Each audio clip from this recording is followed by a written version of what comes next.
fans today who are flying into Chicago, and they said services or anything, nothing is planned just yet. You know, and even in listening to him talk about it, he had a smile on his face several times, and it's so hard to talk about Ernie Banks without smiling because he always had that big smile that cheered everybody up. Everybody, myself included, but that's what everybody talks about more than even on the field. His personality, charisma, positive energy, he could make anybody feel good. Yes, and that's, of course, why we'll all miss him. Thanks, Megan. Sure. Well, naturally, fans have been visiting the friendly confines all day today to pay their respects to the Cubs legend.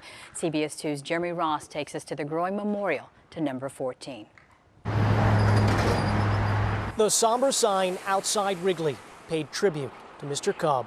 In the shadow of the stadium, you can easily spot baseball's influence. That was my first hero when I was a kid. But at Sheffield and Addison, it's much harder to spot a smile. I'm going to miss him. Against a fence rests a growing memorial to 83-year-old Ernie Banks. So when you lose your first hero, it's tough.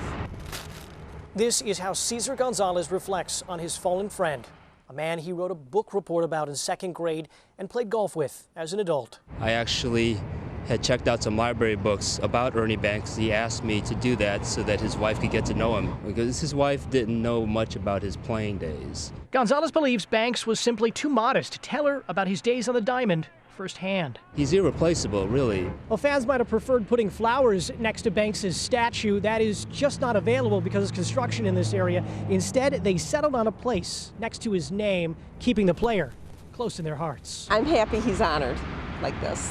Take me out to the ball game. He'll be up there singing with them. For now, those voices and those fans find comfort near a fence. And a friend's goodbye includes touching the name that touched so many lives for so many years in and well outside of Wrigley. Jeremy Ross, CBS 2 News. And today, both Chicago newspapers dedicated their headlines and cover stories to Mr. Cub. Ernie Banks was 83 years old, and we will have much more on his career coming up in sports. But first, here's a live look outside. Mary Kay Clay says, enjoy the last few hours of these mild temperatures because things are